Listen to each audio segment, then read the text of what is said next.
there, guys, gals, and non-binary pals, and welcome to the SMITE Summer Masters. It's day one, and there's a lot of fun for you here. Look, we're all summered out, man. I'm Score, that's Trelly.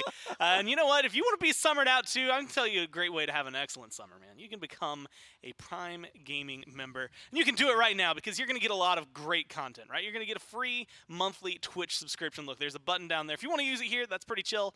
If not, there's tons of great SMITE streamers out there that I'm sure you could use it on, as well as free games and in-game content. That's going to be a little crown up there. You can click on that. It's August. Those just refreshed, so if you haven't got those now, make sure you get in on them while you can. And of course, all the other great stuff you get with a Prime subscription, your free deliveries, your movies, your music, all of that fun stuff. So make sure they become a Prime Gaming member while you can. If you're not one, if you are one, make sure that you're using all of this fantastic stuff. And of course, thank you to Prime Gaming for being the title sponsor of the SPL here in Season 9. But again, my name's Gormites. I got Trelly on the desk. I'm realizing how emotive my eyebrows are just by the merit that I can't see my eyes on the broadcast. Your sunglasses are a lot better for this, is what I'm learning. Well, I mean, you know, we got to look the summer fit, and of course, I just wanted to match the, the rose gold going throughout the theme, and I think you look great as well. I like the rose gold. Rose gold on my wedding ring. See, that's how you know it's good. Yeah. We agree on this. It's just flat out agreement. It's going to be a fun day, though. Again, if you are curious about the way this is laid out, there are 4 groups, right? 16 total teams. Each group has 4 teams. 2 teams from each group are going to advance to a bracket next week where they go through quarterfinals. So here's how things are going to shake out. If you're looking at the schedule for just today, we've got 4 SPL teams, and they're going to be taking on 4 NASCC teams. So the Wardens, the Hounds, the Storm, the Sages taking on the Leviathans, the Valkyries, the Bolts, the Dragons, in that order.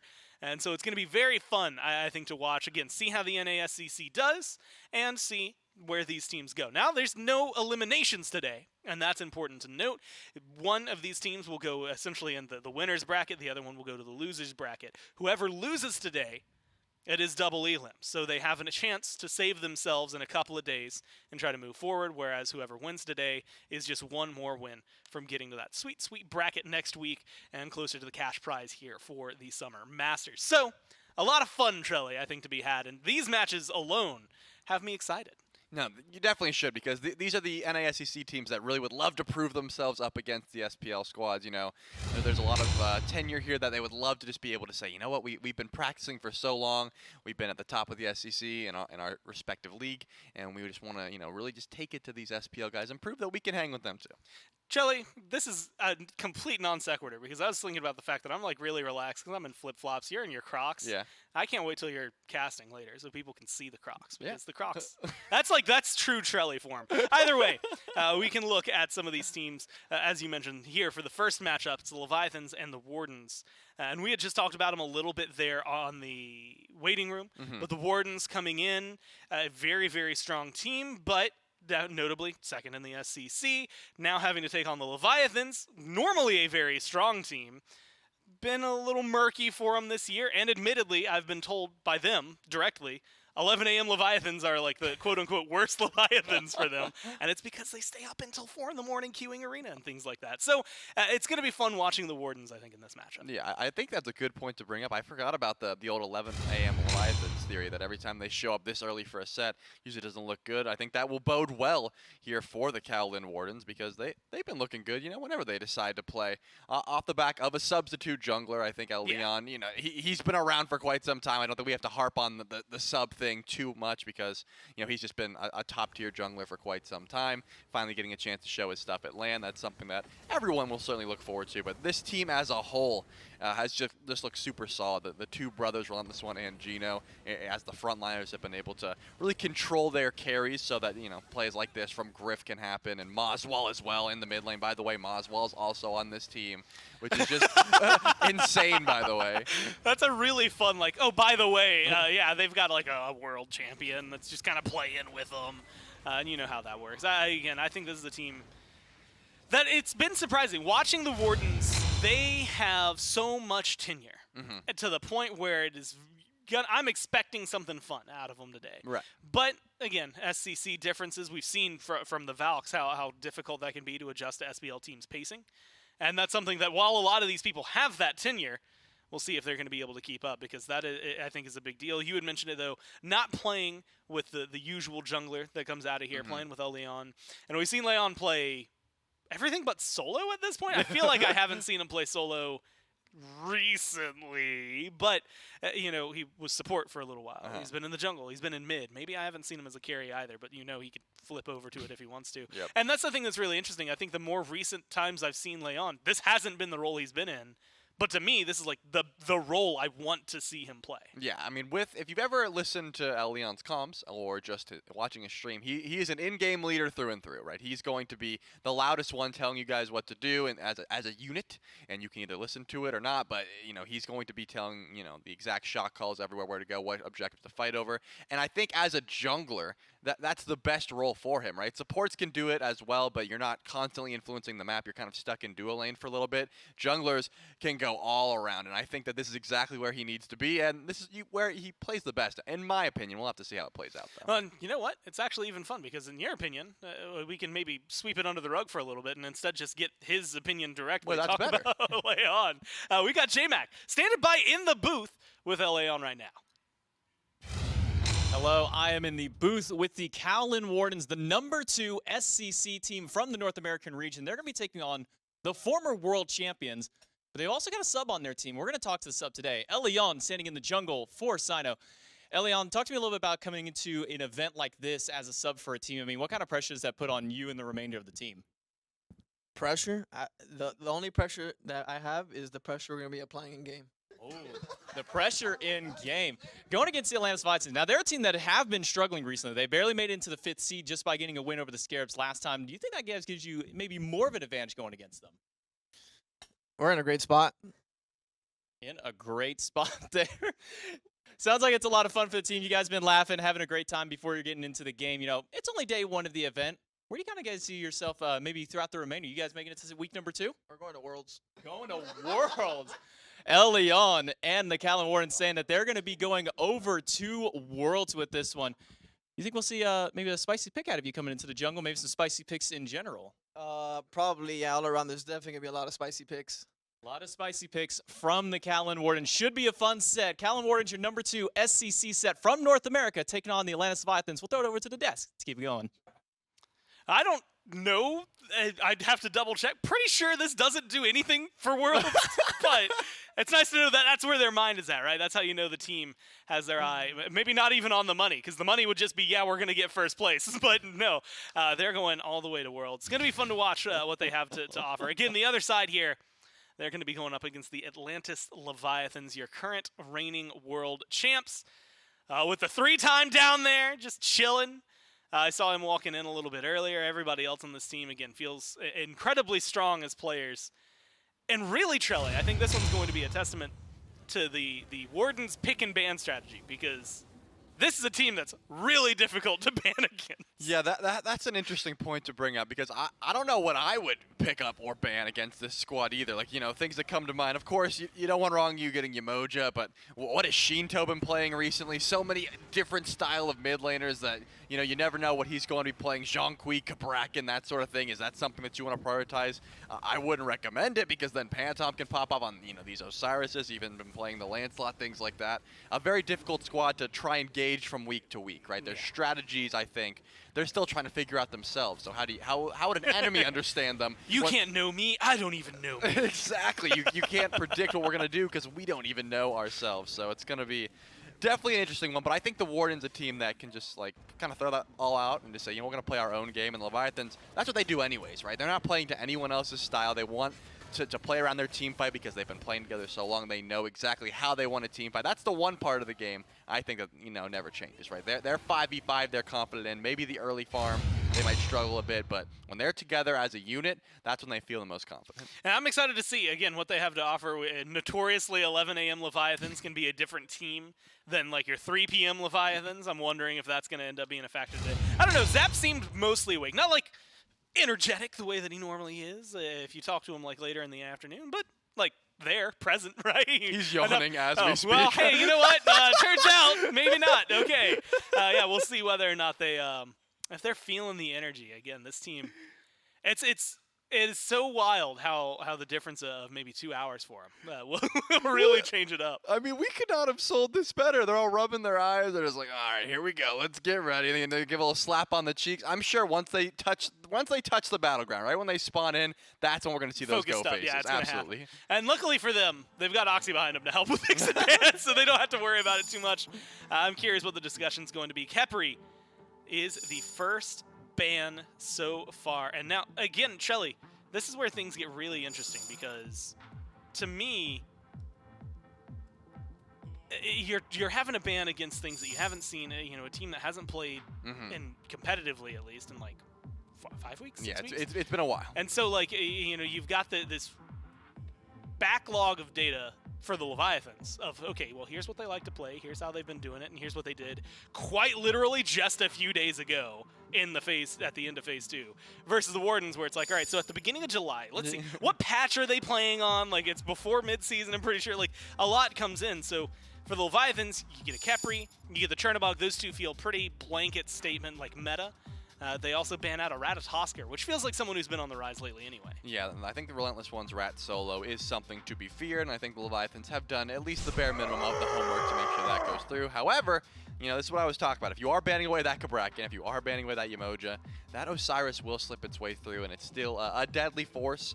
Notably does have some sort of, you know, it could be played in the solo lane, but more often than not, we've been seeing Osiris out of the jungle, getting active extremely early with this Mannequin Scepter build, and just being an absolute menace to any jungler or mid laner that's trying to take that 1v1. You're just never going to win. However, the Wardens are going to just not falter one bit. They're going to insta-lock that King Arthur solo. So much pressure on the map. You can play through this solo lane so well with a pick like that. And a little bit of safety for Griff there in that Heimdall.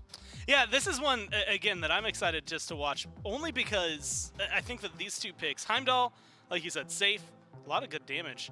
King Arthur has been on a little bit of a tear lately. Now, it's debatable. Was it King Arthur that was on a tear? Was it FineOK that was on a tear? Who knows?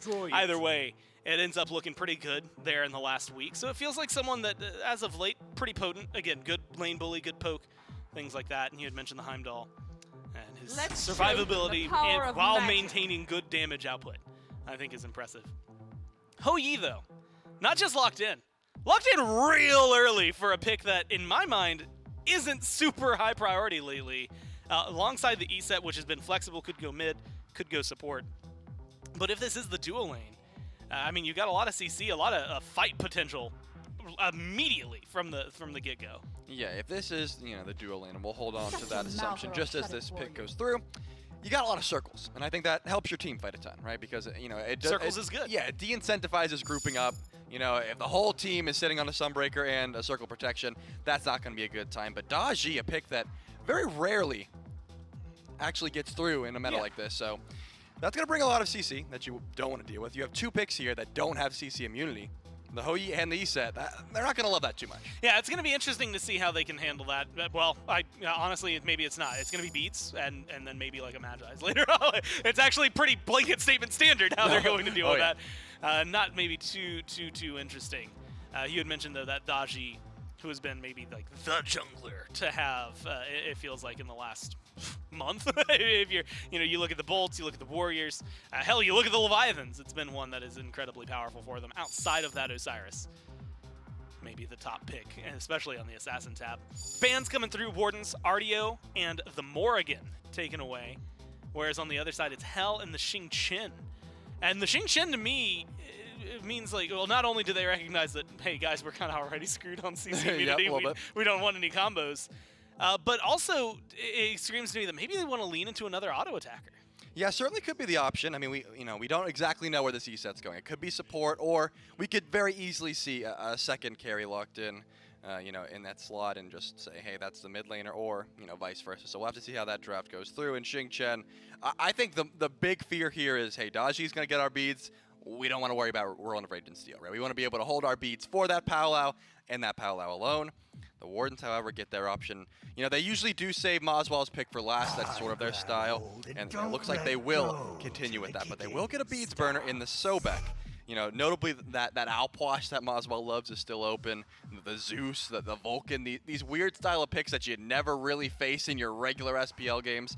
I mean, I guess Ven has been playing Outposh, but besides that, Moswal loves those style of picks, and they're not going to be banned away. Just the Hell, which notably is definitely a Moswal character. Yeah. But now that we're seeing this Ares hovered here, it looks like that Eset should. Nope, never mind. They pivoted. They pivoted and baited me. Now the Discordia is going to be locked in, so I do think we'll see probably the Discordia in mid then. I'll give you the benefit of the doubt, though. They definitely were gonna think about it. Oh yeah. But sleepy Leviathans, it took a little bit for their brain to catch up and be like, oh wait, nah, Eset support. Hold on, we don't need another one of those. Discordia gets locked in alongside Lancelot. Lancelot falling pretty far in the pick priority. I think a lot of the games last week he was either ignored or he was in the top 6, right? Top 3 for either squad. So he gets locked in here, presumably for the jungle, although we saw him go solo for a couple players. So Osiris can go in the jungle, can also play solo. I guess we'll see which one, in a second, which one you think has a better matchup versus King Arthur. But also this Discordia has been on the rise, and now it's going to go up against an Agni, which... Trelly, outside of the SCC, I can't think of a single time that we've seen it. I mean, I know it happened like once earlier. BMT probably played it, but not someone we get to see often in SMITE. I've been such a big fan of the Agni. When we had the mid laners in studio, when we were making the tier list, I was like, Agni surely got to be like A+, right? Always pretty solid. And they were all like, nah, he's just Nah. he just doesn't have enough burst damage. I'm like, but he's got so much control. You know, he's got all this pressure. He can poke you out from a distance. And they're like, no, it's just not worth it. So, you know, some of these pros don't put that much value on the Agni, but I personally do think that it brings a lot of control, and just being able to clear the wave from a distance is definitely something with value. And, you know, the rest of the team fight is going to look pretty solid because you have all these beads burners. And he's always been described as like the mage, right? Like it's like if you're looking at somebody, he does a lot of good setup, he has decent damage, he might not be the best at one or the other or anything like that. Like he's survivable. He's just the balanced mage. If you're playing him, you can play him well enough that people might not think that, but for the most part, he's going to fall somewhere in the middle. Discordia has been on the rise, rise, again, with Strife, the damage buff that it got, alongside her clear already being incredible and having some survivability and cooldown reduction, and then adding more cooldown reduction potentially on top of that. It feels like Discordia in the right hands can just be a menace. Yeah, which really makes sense. It really just depends on who they're playing through with that Discordia passive, right? Because we already highlighted they have an Osiris and a Lancelot. Notably, I think the Osiris is a great matchup in a King Arthur. There's really nothing that King Arthur can do to get away from the tether unless he's using that ultimate to get out. However, Osiris also is just such early pressure in the jungle. You get that Mana Conceptor, you're winning pretty much any 1v1 trade in the game before 12 minutes. Like, you're just always getting a great matchup there. So, you know, between the two, I think I'd prefer Osiris in the jungle just for that reason. Okay.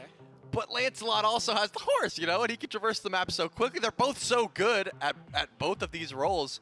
It's a toss-up for me. Honestly, I don't really care. Whichever one comes through, I could see value. Honestly, hey, I'm excited just to watch it and see how they end up playing it. Again, because we've seen Lancelot do a little bit of both, mostly dabbling in the jungle, unless you're the Kings, who's been dabbling with it in the solo lane. And you know what? I don't have the answers, and I don't need the answers, because we're going to go into game number 1. We got Dave, we got Mifflin, and we got the start of the SMITE Summer Masters. That's right, set number 1 of SMITE Summer Masters about to kick off. Dolson and Mifflin going into game right now, and we've got a great matchup here. Atlantis Leviathans going up. I don't want to disrupt Mike. Mike's doing a good job on the camera there. We'll beckon you into game with the poodle swinging around a bit. Leviathans versus Wardens.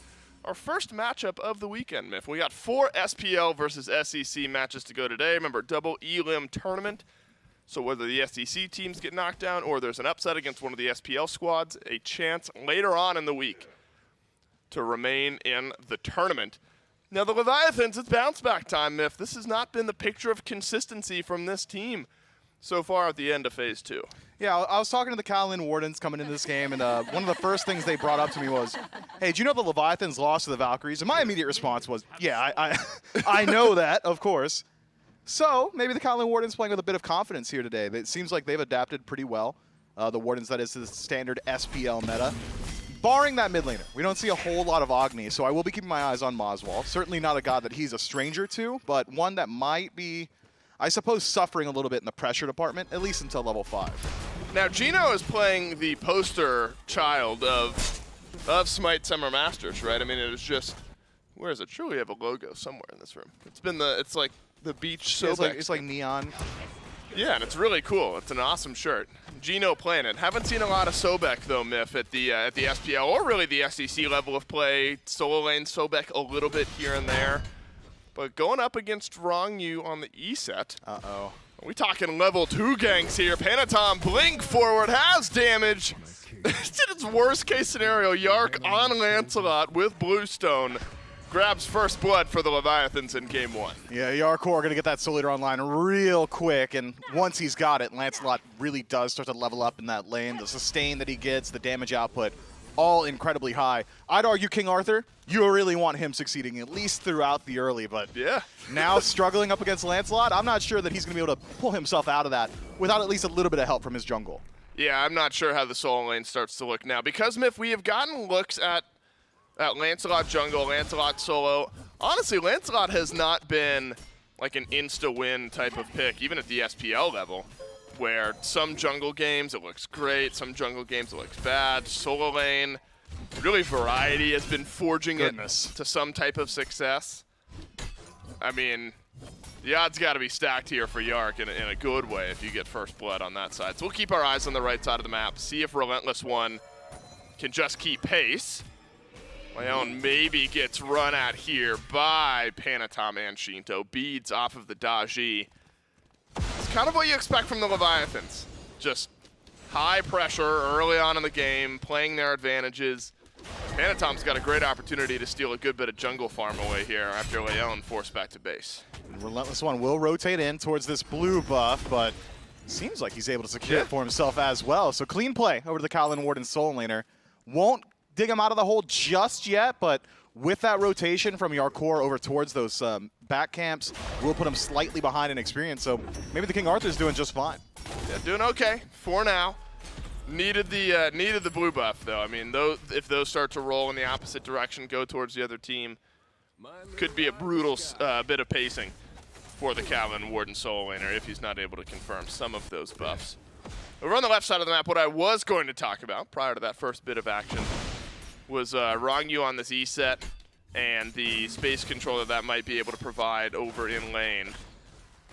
Gone a bit more standard support style start. We wondered if we'd see these mages go towards the mask style of build, but no, looks like Thebes for both of the supports. Well, we could have them shift up. You know, there's some other items in those trees. Maybe Thebes, Male Renewal, probably an option as well. So I'm hoping not this early. Okay, not right away, I know, but if we're talking like later in on general, in the build, you think maybe some bobble action from these guys? We saw who built it. It was Genetics. Genetics at the very end of one of the And games. he was absolutely owning.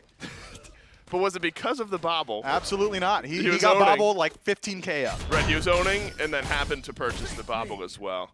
That said, Eset could be the style of pick that you want to bobble on. Spam those spirit balls, the spell magics, circle protection a little bit more often, Myth. Am I talking you into it? Yeah, I'm convinced. I mean, all those abilities going to be doing a little bit less with bobble, but consistently more often. I think certainly Eset can find some value from that item, specifically from the Dispel Magic. Just having that additional HP shield for your allies just way more often, like 20% more often.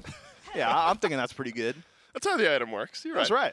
Elleon, Hydra's Lament for the first item, has the Hydra Star already, as Doug showed us Yeah, how's that make you just feel? a little bit ago. The item itself? Yeah. Actually okay, because if we're sticking with the theme of the week, kind Summer. of the beach theme, summery, right? That looks like one of those cocktail forks that you're poking in to like the hors I d'oeuvres. want that in a coconut for sure. Absolutely. And so with the theme of the week, I'm okay with it. I still think it is a small, weak fork, but given this week and everything we're bringing to the table, I think it does make some sense. Speaks volumes to Leon's dedication to the cause, right? Like realizes we've got this this theming going on, and he's willing to change his build for it. I'm about that. But is it actually a good build though, Myth? Ends up being the question. Thematic or not? Yeah, I mean, generally when we see Hydras, it's usually second slot on Daji. Transcendence first, pretty popular. Jotun's first, pretty popular as well. I mean, Hydra's on its own, still a fine item. Has great stats on it, 10% CDR, 10% penetration, and getting additional burst damage on those auto attacks early on is pretty nice. But with it in first slot, you'd expect Leon to set a much quicker pace. We haven't seen him get active just yet. 128 damage on the charts, 5.5 minutes in. When I see Hydras, I'm thinking, go get active. Like, go get involved. And he's got some decent targets for it. Ronngyu in particular Once you're able to force off those beads, could be susceptible to that Pal. A rotation over towards Zapman would be pretty nice as well, especially with a slight level lead already on Leon, who's just been spending his time farming. Yeah, just been farming up. And Zapman also going with something a bit more unique in that first item slot. Dominance for the Hou-Yi. Now we saw, was it PandaCat, I think, played, was it? I don't know. I'm gonna age myself. This was literally last week. We saw Hou-Yi get played. I actually think it might have been PandaCat. Found a couple of solo kills, got aggressive over in the duo lane. Hadn't seen much Hou-Yi throughout the phase, but during that last week of play, bit of a higher pick rate and an early dominance here for Zapman. Nif, what does that tell you about his playstyle? It's a whole lot of penetration early on. 25% pen on all of your auto attacks means that anyone who's building any sort of defense early maybe could struggle. You were right about the Thebes, by the way. Thebes for both Geno and Ronngyu. Here's the thing, Myth. Okay. I don't have a bit for this. Yes, you're right. I'm right. I was like so primed to like keep doing some analysis, and you hit me with the here's the thing. I wanted to get out of the way. I thought it was going to come to me, and I was going to have this real great thing about how I'm always right.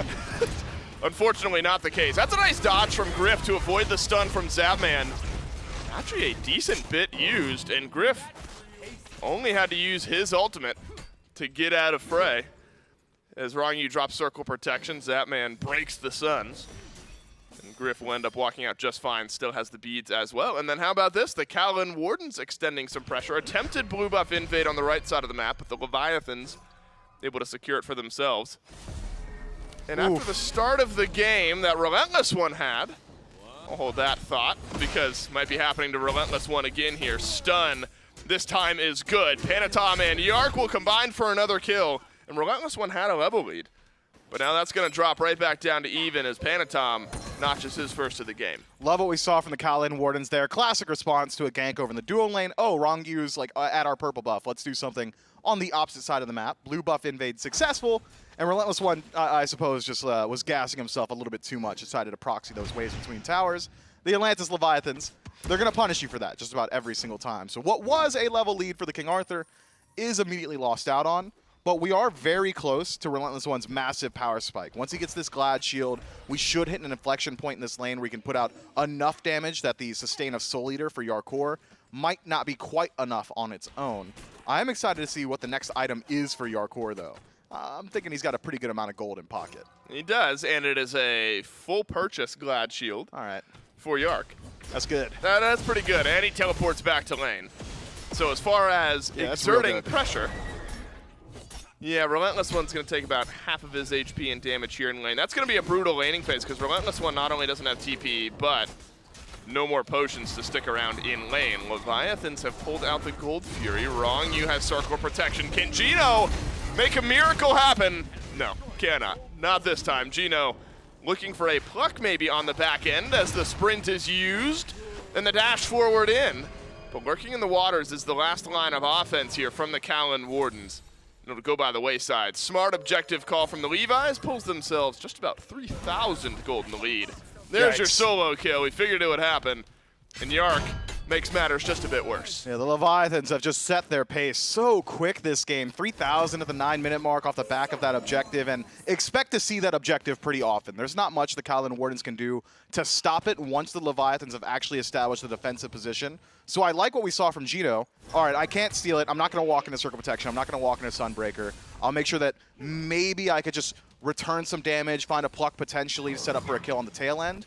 Unfortunately for him, phenomenal blink from Panitom cost him that initiation. It's a pluck from Geno onto Ronngyu, but Ronngyu will be just fine. So Panitom has continued on in his build now with all that extra gold. Stone Cutting Sword into Executioner, so no Golden Blade anywhere in the build path here for Panitom. If looks like Shred on the mind of this Osiris between the first couple of item pickups. Yeah, no matter how much we change Osiris or his itemization, he's going to keep doing Osiris things in the jungle. Stone Cutting Sword still a very good power spike. Executioner has some pretty decent options behind it as well. I expect Heavy Executioner unless Panitom wants to really go in on that attack speed tree. So we'll get a good look at how he's feeling as the Leviathans do what the Leviathans do. Objectives with Eset. It's so simple. No steal from RelentlessOne, and the Leviathans take yet another one on the map. Fortunately for the Kaolin Wardens, nothing left that the Leviathans could do for now. Maybe they could pressure a tower, but I doubt we see a true siege attempt. So we're probably 3 minutes away from the next POI, the next actual point of contention. Until then, the Kaolin Wardens can lick their wounds and try and close up this gap. Yeah, if you're the Leviathans, maybe this is an advantage the Wardens can find an advantage here in game number 1. The Leviathans did struggle a bit towards the end of Phase 2 with some of their team fighting. I think later on in the game, when the Leviathans were losing their matches, now, my confidence in this team long-term, not shaken, but the areas it felt like other teams took advantage of the Leviathans in had to do with later on in the game, team fight just not super clean. Think back to that Scarab set, Valkyrie sets, things like that, where the Leviathans got run over just a bit. Wonder if that's where the Wardens are looking. Maybe it's over in mid. Geno takes the apple, but so tanky. At this point in the game, there won't be much damage there. And so maybe the Wardens, Myth, just hoping that their team fight looks a bit better later on in the game. Doesn't help that you're closing in on 4,000 gold down, but could be an option.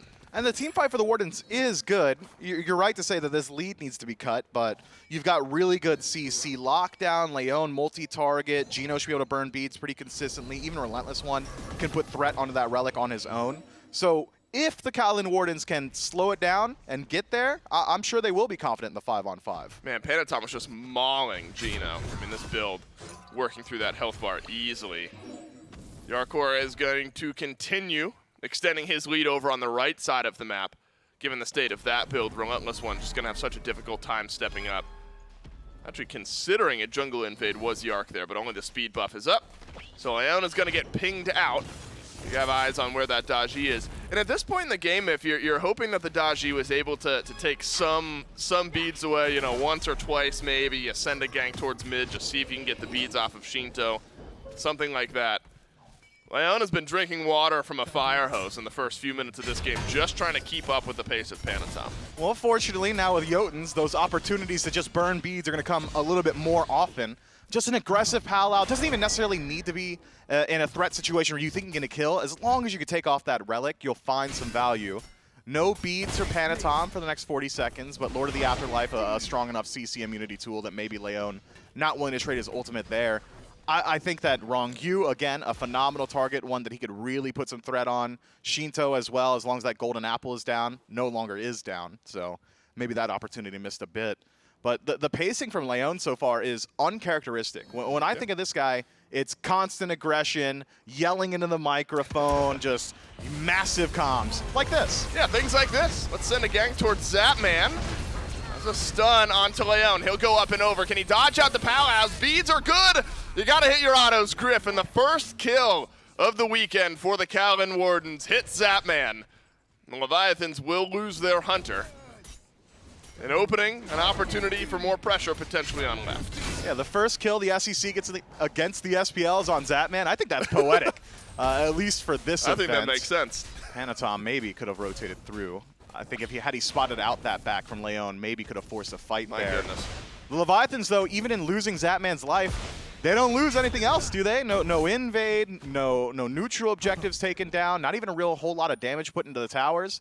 The Leviathans in 2 seconds, once Zapman respawns, I think are in a position where they could just group up, run down this Gold Fury, and force a fight still. Yeah, Zap he needed to go back and buy some items anyway, right? That's the way that works. 9.3K for Jarc, and so it is feeling just fine as a 1.7 thousand gold lead has built up for Jarcorrr over on the right. So look at this type of rotation from Jarcorrr. That's where a big team fight could break out, and that'll give the Leviathans a massive advantage, having such a strong Lancelot on your team. A great look for this Leviathan squad, unless your goal is to just keep King Arthur out of the fight. Zapman didn't end up buying a fully completed item. Looks like Wind Demon, the next item up, Myth. In between Zap and Panitom, health and prot shred with those auto attacks seems to be the name of the game here. We'll see if he can do it up against Leon as both ultimates exchanged. It's a game of chicken, but Zapman lands first, dodges out the last pal out chain. Sheento, an important trade out. So Zapman, the forgettable last couple of minutes, and the Wardens have been able to find a bit of pressure on left. Yeah, Zapman just steps up to try and confirm those oracles for his team, put himself in a position where the Leviathans can look towards that objective. Trading his own life, I think okay in the grand scheme, especially for Leon, who was level 14 at the time, but maybe it cost you a bit too much. Ronngyu forced to use the beads, and there's still a pluck on the other end. The circle of protection won't roll through in time, and suddenly the Kaolin Wardens are finding these individual picks again on the left side of the map. Ronngyu and Zapman have just been in the wrong place at the wrong time.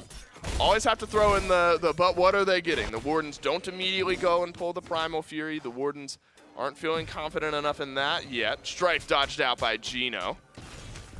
Panitom will have the tether out, but should back away from this. Good space control from Moswal. Gold lead remains the same. That's the big takeaway here. Maybe a slight decrease, but Leviathan's still feeling just fine with 3.5K. But this pacing of game, maybe giving the Wardens some hope. Yeah, the Wardens are just doing a much better job, at least in the last couple of minutes, of remaining grouped. Zapman gets picked on his own, Ronngyu gets picked on his own, but both times the Kaolin Wardens 3-stack. Jarcorrr now on the opposite end of it. How nice would this feel for RelentlessOne if you're able to get a kill onto Jarcorrr? Chains won't pull Yark back in. He'll gallop away. A 2-level deficit. Really would have loved to see that one go in if you're RelentlessOne, because Yark has just been an absolute force on the map. Not only top net worth by about 2,000 gold now, but damage tells you about all you need to know. Closing in on 13,000 for this Lancelot. And Miff, I gotta think the Leviathans want to get Yark involved in something, given the lead over on the right. Yeah, but Yark's playstyle has always been, hey, I'm going to sit in this lane and I'm going to bully. That's just what he brings to the map is, I'm going to lock down the enemy solo laner, you guys win the 4v4. If it goes to 5-on-5 in the late game, I'll be there and I'll make my stamp known. Jarcorrr possibly, for the second time this game, finally making a rotation out of that lane. But still, not much to fight over here. Surprised to see the Leviathans grouped on the Pyromancer rather than just the Gold Fury. Maybe it's just an easier win for them. We do have to look at the XP as well between Gryph and Zapman. Gryph is 2 levels up over Zap, and so equal advantage for the Leviathans over on right as Geno is silenced. No stun though. Jarcorrr takes a good mountain of damage here as the ultimate rolls through, and the Pyromancer still stands. So it looks like the Kaolin Wardens showing up in force easily enough, and the Leviathans take the Pyromancer away, despite the Wardens being the team that had pulled it out on the initial retake. Now the team fight breaks out. Ronngyu, a couple others chained in by Leon, but no one ultimately gets pulled back into the powwow. Nice double strike from Sheento, as Zapman's got the damage for Geno. Gets a double kill on the Moswal. Panitom runs over Leon. It's a triple kill for Zapman. And what a way to get back into this game after an 0-2 start for Zapman. 3 kills drop. Could be the quad around the corner. One more auto's all he needs, and Zapman has come back into the game with 4. Zapman upset with being 66% of the deaths up against the SCC. Will pick himself up a quad. You can't ignore this Hou-Yi, especially with this build. That's a massive power back for him right before that fight to get the Wind Demon available. The Kaolin Wardens were so preoccupied trying to fight Jarcorrr 2v1 next to the Pyromancer. Sheento was getting chased out the entire time, and Zapman just free-firing for the entirety of that team fight. I think the majority of the damage that landed on him might have just been from the tower. And the Leviathan, still strong, can pull out the Fire Giant, but no circle protection. Maybe the Wardens can get here. I'm not sure the Wardens have the pace, though. Geno's going to be the closest.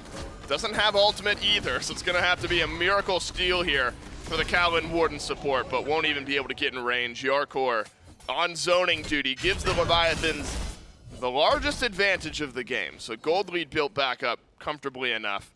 And now Fire Giant on all 5 members of the Levi's, and they were able to just go back and spend up some of that gold. There can't be any more ants. And Zapman suddenly starting to feel himself. Oh no. Surely that's the last one. And we're going to put some pressure on the side of the map where Jarcorrr has got a nice lead built up, 3 levels. There can't be another one, man. Come on. And where Gryph had a 2-level lead, Zapman with a quadra kill has evened that up. So the XP advantage that the Kaolin Wardens had is no longer there on the map. Give me a butt, at least. You are struggling to find the butt. I'm trying. But Leon finishes a Heart Seeker and has been more active over the last couple minutes. He has been. That's a good deal first for Leon to pick up. Defense for the Kaolin Wardens, I think, arguably pretty strong. Ogni decent in those situations at applying poke from a range. No anti-heal just yet, though. No Divine Ruin for Moswal means that Fire Giant Sustain will find a whole lot of value. Anti-heal kind of lacking across the board. Just that onk from NotGeno. So I suppose that's going to be used in response to Circle Protection just about every single time. Otherwise, the Leviathan sustain battle going to be just fine. But it's a slower pace to the siege. I'd expected with this level deficit that started to establish, the experience or the gold deficit as well, the Leviathans would just take the most expeditious pathing towards these towers. Instead, pick up a neutral objective, stop this back, and potentially send them back to base, but in a body bag. How much trouble RelentlessOne is in here. And Leon, I mean, this is why you're getting aggressive. You got 4 up against the 2, but look at the Leviathans. They're just going to push down the left side of the map. If Jarc can live here, He's in trouble. maybe even if Jarc can't live here, this is still a worthwhile trade for the Leviathans. You lose your solo laner. They have enough damage, yeah. Should be a tier 2 tower for the Levis, but 50 seconds on Jarc's death timer. Would have loved this Lancelot to stay alive. Would have, but I don't think the Leviathans are expecting a 4-stack from the Kaolin Wardens there. Jarcorrr initiates when he just sees 2, which makes sense. He probably feels confident in his ability to 1v2. Even with Panitom nearby, you're thinking, all right, there's no way I die here. 2 more people turn the corner, things get iffy. Moswal uses the beads, avoids the stun. And where there was a glimmer of hope for the Kaolin Wardens prior to that big FG fight, because we saw Elleon starting, again, get more active. Okay, hold on. Was starting to hit a bit. Zapman has beads, didn't use it on the pluck. Will go up and over the stun for Moswal, though, and a strife on the back end from Sheento. Slows down the reinitiation from the Wardens. And how about that 1-2 from Zapman and Sheento to keep the Hou-Yi on the map with both relics? Yeah, that is a whole lot of lack of respect from Zapman holding on to beads there, just realizing he's so far ahead, and with Sheento so nearby, the damage output just enough that Leon wouldn't be able to commit himself to that fight. Starts raining the suns. Leon does use Trickster Spirit to close gap, but can't stand around. What is that, 3 ticks of Hou-Yi's ultimate and already down to about 50% HP. Zapman just makes the right decision to hold on to his relics. Fire Giant power play doesn't get him a whole lot, though. I think the Kaolin Wardens can hold on to that. Tier 1, Tier 2, sure, but generally when you've got a lead like this, you'd expect Fire Giant to at least net you a bird. How many times in Zapman's career do you think a commentator has said it's the right decision by Zapman to hold on to both of his relics? It's rare. Seldom. You don't think it's happened all that often. This time, I might though, be the first. You actually might have been. We're striking new territory here on the cast with Dolson Myth. As the Leviathans look to close out game number 1 here. A healthy gold lead and a good-looking team fight. Could just end up this game. Fires Geno, off. though, has found the back line and a nice stun and a nice block on a Zapman who uses both actives this time. Did he live somehow? No. Zapman, he's out of the fight, No. but he's still alive in the back line. Finally gets taken down, but he dealt a whole lot of damage before dying off. Ends up being a 2-for-1 trade. The Leviathans still have plenty of damage if the CC connects, and a long-range Spirit Ball helps set up Sheento. Now you don't have your ranged tower damage quite as consistently. The Wardens may have done enough. RelentlessOne's pretty low HP. If he takes another bit of damage, he's just going to fall down. Ronngyu barely makes his way out of there. The Kaolin Wardens maintain their tier 2 for just another moment. And Zapman giveth and taketh, doesn't he? Sure, holds on to the relics initially, and it looks really good. This time goes golden midair. Probably want to use those beads before the pluck sends you up. Aegis is right on landing, gets sent through the realms, doesn't get any value from that either. Both relics expended, and just about 0 value gotten. The Kaolin Wardens maintain the base, but the Leviathans have just done so much already. They're allowed to have some of these slightly sloppier fights just because of the lead that they've established for themselves. The Wardens can try and defend this Fire Giant, but they're playing an uphill battle. Yeah, I guess when Zapman's won 3 worlds in a row. So many rings. So many. 3 of them. You think he wears them all in one hand? He No, can't. I feel like we've talked about this. Like, it would severely limit his ability to just exist in life if you wore 3 world championship rings. Yeah, you on go one out in hand. public, you're getting swamped by fans for sure. You know, like when you talk about guys who've got a lot of rings in the history books, it's like Tom Brady, and That's then right. Zapman's right up next, you know? I might put Zap first. I- It's less total rings, but they're Smite rings. But, right, as impactful as it's been. That's right. Who needs like 8 Super Bowl rings or 7 or whatever Tom Brady's got, you know? Zapman's got 3 Smite World Championship rings. Would love a tournament win here in Smite Summer Masters, but you got to clean up some of this play that we've seen from the Leviathans as of late if you're going to get there. Wardens look like they're willing to show up here around this FG. Almost everyone outside of the supports have reached level 20 here. Elleon just the 1 level behind. Panitom finishes up the kin size. Elleon's got a bit more burst damage. Good lockdown onto RelentlessOne. It's the Spirit Ball Strife combos you really got to keep your eyes on. How about this from Jarcorrr? He'll just walk straight into the back line, into Probably the entirety of the Wardens, and he won't live for it. Sheento does turn around one onto Elleon. Fire Giant in the meantime goes to the Leviathans. There's more lockdown onto RelentlessOne. Sheento's already got two. Zapman adds another. Panitom with one as well, and the Leviathans roll through the Wardens and grab themselves a Fire Giant to boot. Man, Jarcorrr just walks in intentionally and trades his life for the Fire Giant. The Kaolin Wardens were in position that maybe the fight could have happened on the Phoenix a little bit later, but that TP in from Gryph was just not the best. Tries to get there to help out with Geno. Probably shouldn't be dedicating his life to help out a support. So now it's all up to Moswal in a base defense situation up against 4 with Fire Giant. He's only got to buy about 10 seconds. Maybe the Leviathans, with this slow siege, might have to take their time. They're not going to the base. Instead, going to try and break one more bird. Yeah, they'll just go to the left side Phoenix. Still a tier 2 tower on right, so you can't immediately go to the right side Phoenix over on the other side of the map. You stick around and try to team fight, though. No, you've got enough extra gold in the back pocket now. Probably go back, spend up some gold one more time before re-sieging. What a resurgence Sheento has had in this match. It was a quiet start, but suddenly this Discordia has taken over top damage in the game. The itemization has really started to catch up. And I keep looking at the 1-2 combo myth between Ronngyu and Sheento, and this Discordia has just created such a area of space control in all these jungle fights. It's been very impressive. Yeah, and nobody's been able to close gap on a Sheento, have they? You'd expect Elleon to head back there, but he hasn't got the DPS to win out in the 1v1 up against Sheento just yet. RelentlessOne looks tanky if you're just evaluating the build, but when you're looking at the screen, he's just getting evaporated by this massive penetration build that Zapman has picked up for himself. The Kaolin Wardens need to force a team fight with a numbers advantage. We've seen that a couple of times in the SPL, the Hail Mary just, all right, we're behind, our base defense doesn't look so good, our base is already broken, maybe we just 5-stack in the jungle and hope somebody straggles their way in towards us. Maybe you catch out Zapman on the right-hand side of the map, who's playing just about on his own. 50% of the deaths still for Zap. Was Yeah, 66 well, eroever on. He's improving. Yes, That's marginal slightly. improvement. Yeah, I don't think Zapman's super worried about it when RelentlessOne and Elleon, the right side of the map for the Wardens, is a combined 0 and 9 with a handful of assists between the two of them. Yeah, maybe not the best look. Not the best to start off this set. I mean, look, Jarc on Lancelot gets early pressure from Panitom, and the right side of the map was simply just locked down. The Wardens did a good job. I mean, it's kind of a game recap, but able to put pressure on Zap, get a 2-level lead for Gryph, but just never converted that into a team fight win. And the Leviathans knew where their leads were and were able to play around it. Right side Phoenix, a bit of an afterthought here.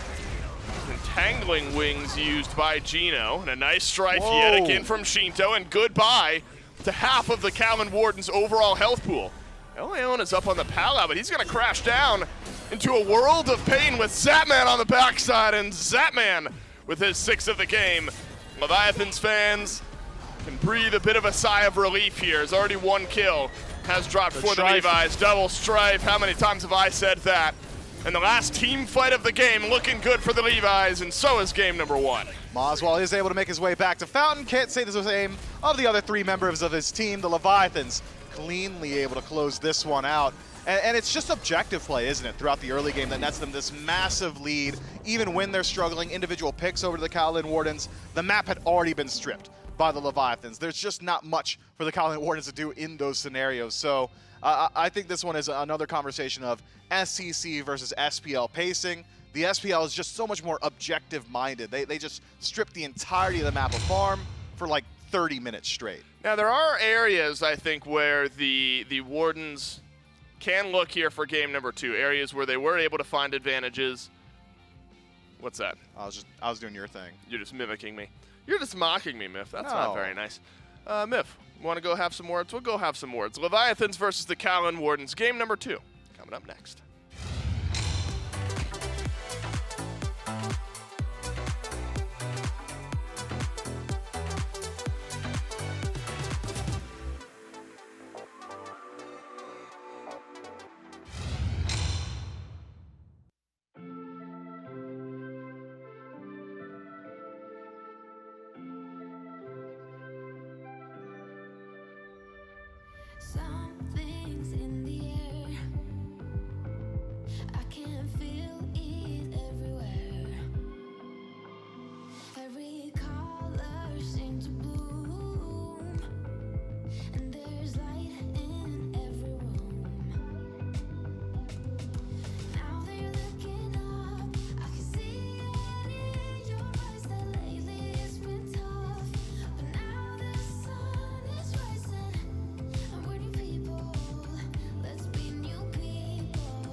don't wanna get in trouble, that you doing fine 'cause you got me. I don't wanna break your little bubble, but you gotta wake up to reality. 'Cause I can see in your eyes, your head is full of dreams. Tears aren't proof of failure, you just gotta let them flow without judge. There's so many ways to be happy. You can do whatever you like. You don't have to be ready. You just gotta trust the right. Don't have to be scary. You just gotta follow the light. You're able to be happy. You can do whatever you like. You don't have to be ready. You don't have to be. I see you hesitating while you're waiting, like somebody's gonna give it to you. You gotta chase it, gotta believe it. You gotta go get it for yourself. 'Cause I can see in your eyes, your head is full of dreams. Tears aren't proof of failure, you just gotta let them flow without judge. There's so many ways to be happy. You can do whatever you like. You don't have to be ready. You just gotta trust the right. Don't have to be scary.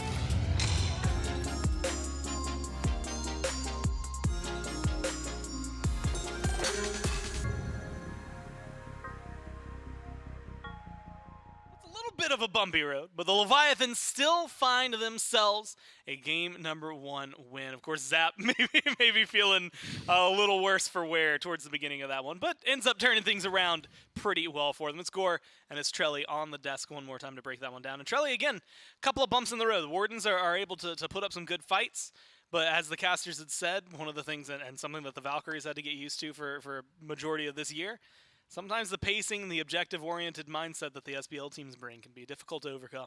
Yeah, but I think if anyone was going to throw the SEC boys a bone, give them an out back into the game, it was going to be Zap. I think he was more so just testing the waters, pops off with a quadra kill, even though he's like 0-2 at the time, dies to some ganks, but also he's gonna get some kills, because that's just what he brings. That's what the 3-time brings, and he's earned that right. However, just Jarcorrr coming out swinging on this Lancelot was able to do so much for the squad. Obviously, Panitom on the Osiris, no secret that he's been able to get some early leads with a pick like this, and it just looked disgusting. And I gotta highlight Sheento on this Discordia as well. Yeah. It just seemed like whenever I talk about the Discordia, I always say things along the lines of, whoever gets that Discordia passive is gonna have such an easy time. Turns out Sheento is just going to keep that passive to himself every time he plays Disco. I will be the top damage, and I want that passive.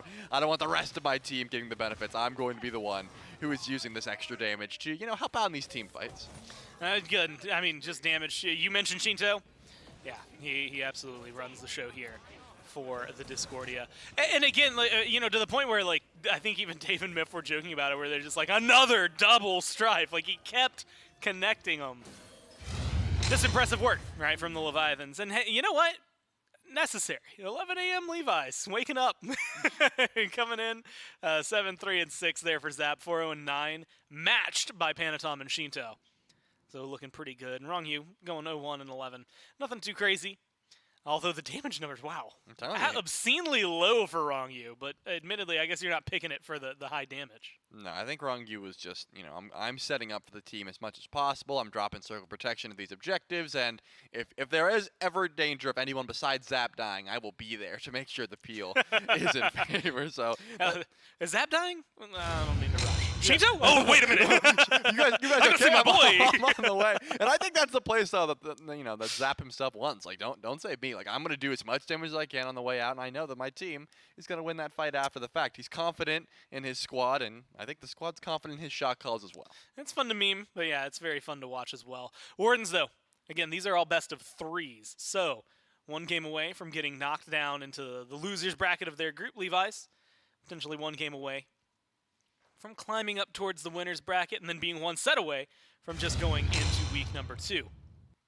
So we're going to jump into Pigs and Bans. Game number 2, Wardens will be the first pick this time around. So last time, Trelly, we're looking at Khepri, Ratatoskr, Chernobog bans from specifically the Leviathans. And it was Yamoja, Cabrakan, Uller from the Wardens. Even though they had some interesting, and I think good draft choices in their last game, do you see any of those changing, like maybe letting the Cabrakan through? I don't know. I've seen what Sheento can do on that Cabrakan. I don't know if I want him through. I mean, the Uller, it feels like you're kind of tied here. Yeah, if it's between the Discordia and the Cabrakan, I'm definitely taking the Cabrakan, but I think the Wardens are in a situation where, we've already highlighted this is not an elimination game. You get 2 lives here, so you're in a situation where you're not going home, but you definitely don't want to lose here, so the Wardens have to pull out all the stops, maybe let something through to get a hard carry style of pick.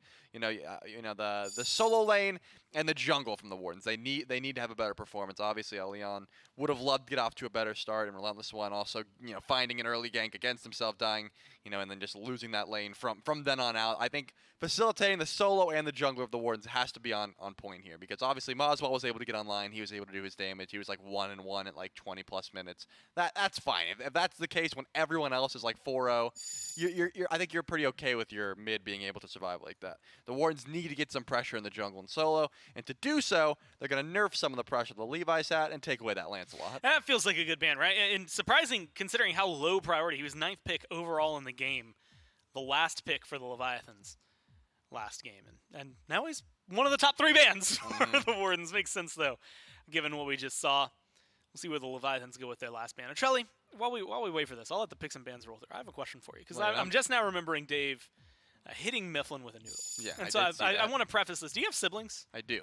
So when you were growing up, if you went to the pool, Right. did you ever try to hit each other, say, with a pool noodle and have your parents scream, "The noodle is not a weapon" at you?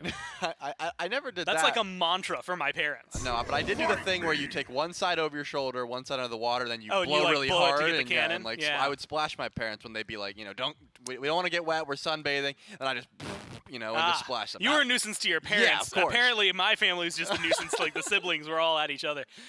Very common was the pool. The noodle is not a weapon, and the watermelon is not a toy. Now that one is definitely going to be way more specific. And I don't know if I'm going to give you the story about that, chat. You have to unlock that. I don't know. Were you throwing the watermelon in the pool? They would throw the watermelon in the pool, Yeah. but then it was I lead us like to your glory. kids. There's Yeah. a watermelon To floating in the victory. pool. Yeah, Kept so it you'd, cool. play dodgeball with it. And or yeah, so sorts. you'd want to like push it around or like push it under, see and watch it pop back up and float. And he'd be like, "No, that's like food. Stop that." Then why is it in the pool? At that point, I think To keep it cold. Oh, okay. So how cold's the pool? Moving on. I see the power of Cabrakan did magic. get Colder. locked It's in colder here. than not in the pool. I suppose so. Maybe next time keep it on ice. I'm not sure, but the Wardens will grab that Cabrakan for That themselves. seems way smarter. But hey, I was an adult, so I'm not asking. That's not on me. And the Leviathans are just going to take the King Arthur and the Eset there for themselves. Again, given the fact that the Levi's did hover Ares for a second there, it's possible that Eset could be going mid, but when you got a performance like Sheento's been having, I would just lock in the Discordia here, no questions asked. Well, Chaac gets locked in, which is not Discordia. Cupid, also not Discordia. Now, at least one of those, though, Trelly, has been meta. Cupid, almost surprised now that I'm thinking back on it that we didn't even see him in the last game, has been Cannot kill that relatively which high is priority. I already mean, to the point where he's getting top 6 banned, very, very often picked up, and sometimes first picked. Chaac, though, where's he coming from? Well, it's simple, Gore. They're picking characters with the letter C, and that's the reason Chaac was picked, and they're going to continue that trend. I'm All right, sure. so give me some other sea gods. I'm blanking here. Charybdis, Chang'e. That's the last Chang'e. 2. Done. Boom. All right. Move on. Cabrakan, Chaac, Cupid, Charybdis, Chang'e. Well, the Leviathans haven't picked up on this. They banned Erlong. That's not a C. Yeah, that's a big misplay from the Leviathans here. Actually, they're gonna lose exclusively. Wasn't there a point like not the Leviathans? I think it was the Titans at one point had literally spelled out something with their picks and bans. I can't remember. It was very fun. And so that's stuff like that I really enjoy. Erlong Shin, Hell, banned out here by the Leviathans. Discordia and Uller, banned out by the Wardens. With King Arthur and Osiris and the Eset, could still shift something, grab another mage and have that Eset be support, or just grab a tank and make the Wardens feel foolish for their last two bans. They took the Charybdis. They ruined the whole strategy. This was the plan. That's some heads-up level play, actually. Yeah, they were like, we're going to ban the hell in the Erlong and be like, we don't see what's going on then. Take one of the sea gods. Wow. The Leviathans are actually big branding here. And I do think, the possible Zhonghui could also come through if Eset is going to shift over to that support role as it was. Sheento had a good performance on it. I think it's got a decent matchup up into the Cupid, the Chaac. The slow immunity is going to be pretty solid. Of course, you don't love the Cabrakan, but no one really loves facing Cabrakan in a meta like this. But now the Wardens have their chance to show us what's going on here. If this was the traditional Wardens, I would say, yeah, maybe Sino's playing Chaac jungle. But this is Elleon. Sino's not here with us, so I don't think that's going to be a Chaac jungle. Well, it certainly could be. It certainly could be. You're up against an he O2. played Sylvanas mid, so That's true. But it looks like that makes more sense to me. If we are seeing an outlandish jungle, the Naja makes a little bit more sense to me. And you know what? With this font, if you turn your head 90 degrees to the right, that inn kind of looks like a C sideways. That's a good point. That works. And then Merlin. He has been known as Curlin. Everyone calls him Yeah, that. that's because of those biceps. You have to look at him. It's actually just Curlin. I don't know. I wish we had sand on the floor. We'd have a beach gym. Yep. And that's where Curlin has been at. Mike said no, apparently. Go forth, my children, and take Tiamat. over this I land. lost track of it. There we go. Tiamat. That's where we're at. Gets locked in. How do you feel about the Naja? It feels like we've been seeing a lot more Naja lately, but it makes sense when it's Scream, but not as much everyone else. And Twig. I will give Twig credit, because Twig's played it pretty well. The fact that we've seen any Naja is more Naja, given the current meta, but it is one of those picks that I think it's best into characters without beads, right? Because, everyone is going to be able to reaction time ult, win fire wheels, or use those beads. But into someone who doesn't even have that option, the Sash is going to be a good confirmation tool. And if you can get them up in the air, and they're going to be landing in a Fields of Love or a Storm Call, you have a lot of burst damage here for the Warden. So if those win fire wheels are connecting pretty efficiently, then yeah, Naja's great. The issue usually is that ult does not connect. The ring bounce and the Sash is not enough damage to really get that value out of your jungler. So if the ults are on point, which I'm sure they will be, you can get some value out of it for sure. The issue, however, is you're going to be landing into a circle of protection. If that is not bursted one shot off the ultimate, if that character lives through that, they're probably going to be silence, get that shielding, and the Leviathans are going to have such an easy time fighting after the fact. The combo's going to get better as the game goes on. That's pretty much the basis here. It's going to be fun to watch. Look, so we're getting the Eset support once again. The Charybdis, though, and this is actually a fun, because when we first saw Charybdis, there was the question mark of oh man, is she even going to be that great? And I think the first couple of games it was she's okay. Yeah, and then the Leviathans played her. And it worked perfectly for them, because it was hey, everyone's going to try to kill Zap. Zap's just going to go for 3 seconds straight up immune to everything, and then 6 more seconds of CC immunity where he doesn't even care about launching his ult. It's just survival. And that worked out well for him, because they dive Zap. Zap would shrug it off and be like, cool, whatever. And then Sheento would come in and deal a lot of damage, and then Zap, because he hadn't died, would still be there. It was the answer to the Leviathan's problems, and it still feels, especially after how the beginning of the last game went, it's going to be a nice safety mechanism there for Zapman. Yeah, I'd say it also just has a decent matchup into the Cupid. As long as you can stay away from Fields of Love as much as possible, you're going to have that safety you were talking about where you can just sit underneath the tower. If you are looking for pressure in the duo lane, Charybdis isn't going to bring too much of that, but overwhelming safety, and I think that's what the Leviathans are looking for, because they're Zap, we know this is an early game, and you want to get in there and fight, but sometimes, you give them a little bit of a gold, so we're going to have to put you on a little leash. Myth took my coconut. Now you're going to see it's in his hands. He's caught red-handed. Game number 2, the Leviathans, the Wardens. We'll go down to Dave and Myth for it. Not entirely true, because nobody saw Myth actually taking the coconut. I brought this from home. You brought it from home. This was in my pocket the whole time. So there is a coconut in your hands, but how did it get there? Whose is it? All of these things, TBD. All we know is Myth is absolutely drinking out of a coconut going into game 2 here between the Leviathans and the Wardens. And so ultimately, bend became break for the Kaolin Wardens in game number 1. Jarc on the King Arthur this time up against RelentlessOne on the Chaac. Could be similar possibilities, Myth, for pushing an advantage over in the solo lane. Yeah, I mean, the first couple of levels are going to be real volatile for Chaac in particular. So keep your eyes on RelentlessOne. As long as he can make it to level 5, I think that's going to be the end of solo potential in that lane. King Arthur, pretty survivable, likely just wins the fight. RelentlessOne, a little bit too much sustain. once he gets a couple more points into that rain call. So early game, the only contention point in the soul lane. Otherwise, I'm looking at mid. I think Sheento is a pretty decent gank target for Leon, and I think Moswal is a pretty decent gank target for Panitom. So maybe a bit more 2v2 or 3v3. All right, we wanted to see Leon start to put some pressure in game number 1 on the Atlantis Leviathans. Took a little bit of time. Mid-game mark did see the Daji get a bit more active.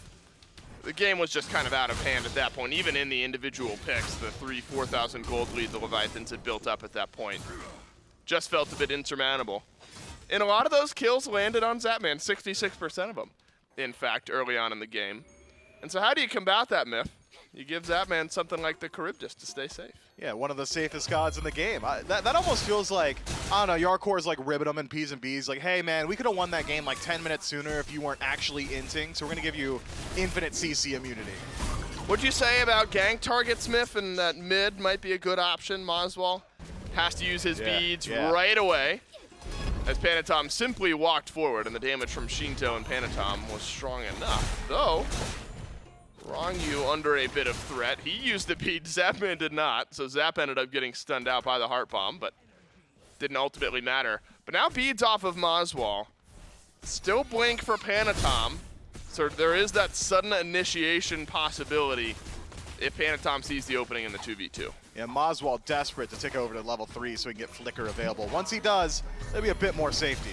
Dash in from Griff. Remember, no beads for Ronngyu. All the stuns and the damage. It's all connecting. Full effect from the Kaolin Wardens in first blood over to the duo lane. Yeah, you get Zapman something safe, but it's Ronngyu this time who falls. Just such a high kill pressure lane, isn't it, between this Cupid and Cabrakan? Just multiple stuns early on. Great lockdown, phenomenal damage output, pretty decent wave clear as well. We haven't seen Geno really spend too much time tremoring the waves. Suppose he's concerned about that dispel magic from Ronngyu. So if you're concerned about Rongyu's ability to stop you from clearing, remove him from the lane, and all of a sudden you're not so concerned about it anymore. Panitom looking for a blue buff invade. Will do so. Drops it down. And so the Leviathans steal away some XP from RelentlessOne, who has been drained down a little bit over on the right side of the map. No more potions for sustain, but obviously can use some of the rest of that kit. Geno unsuccessful in the purple buff invade because the Hog was ready to go for the Leviathans dual lane. So a decent start here for the Kaolin Wardens.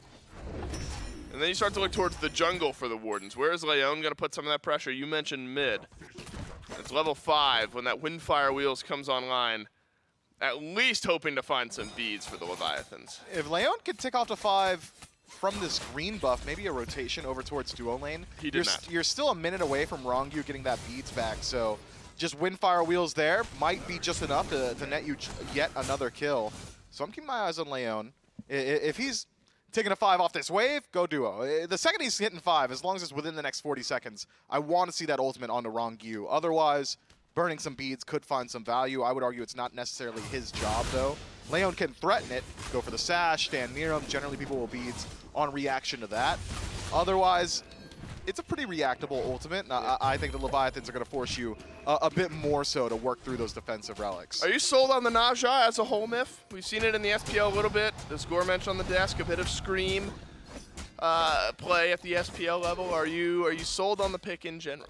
You know, Naja is really good if you build a composition around him. I don't think this is a composition built around Naja, but that's not to say that he doesn't work. This is a slow burn of a fight. Geno uses sprint. Should be enough, yeah, to get Geno away. Panitom didn't want to use the ultimate, but a lot of that chain CC that we saw was just going to cost Geno. No, Panitom's not going to chase that down. I wondered if Ronngyu was going to rotate in there as well. So backstopped on Panitom. I agree, though. Naja, we have seen some good and some bad from this style of pick. Something Leon has played in the past as well. So I expect good things. It is a rotation all the way onto the left side of the map from Elleon. Zapman, remember, super safe on this pick. Can go underwater, has the beads, has the ultimate for CC immunity.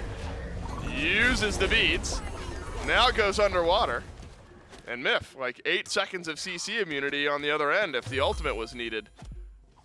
But at least a purple buff pressure for Elleon. Maybe. With Ronngyu so close by, might keep it interesting. Geno makes the rotation in as well. Ronngyu has to play safe. Ronngyu beads back up, but immediately burnt off. Stun connecting onto Leon. And it looks like the Kaolin Warden's good on the purple buff invade. Panitom over to mid, takes one too many tower shots, and Moswal will survive under the mid lane pressure as well. And so you're not wrong, Myth, about where Panitom has been wanting to put this pressure. Now back-to-back mid lane ganks, back-to-back beads burnt from Moswal, which has some value, yes. But can you now capitalize on the down beats this time? Even in not getting the kill, you're at least zoning Moswal off of that wave, unless Geno's just going to like hang out and hold on to it for him, which seems to be the case. Anything to slow down this Merlin's farm, I think very, very important for the Leviathans, especially considering the early pacing that we've seen from the Kaolin Wardens. Even in spite of First Blood going their way, it's that SPL, SCC map disparity yet again. The Leviathans have pulled themselves ahead, essentially by doing nothing, except for killing minions. And that's going to continue to be the case until the Kaolin Wardens start showing up for these mid camps, start showing up for these oracles, want to see them consistent on the greater Scorpions. Then that gap's going to start to close up. One lane that I expect to continually see start slowly pulling ahead is Gryph. Charybdis just really can't match that pressure that Cupid is bringing. So the majority of neutral farm on this side of the map should belong to the Order side. Yeah, this feels like I am kicking back and farming for the next 15 minutes if I'm Zapman. Still goes Dominance first item. But remember, this is not unlike what we saw in Game 1, where Zapman was a bit behind, then suddenly a quadra kill, and suddenly he's back in the game, and now the one advantage the Wardens have. He gets another quad?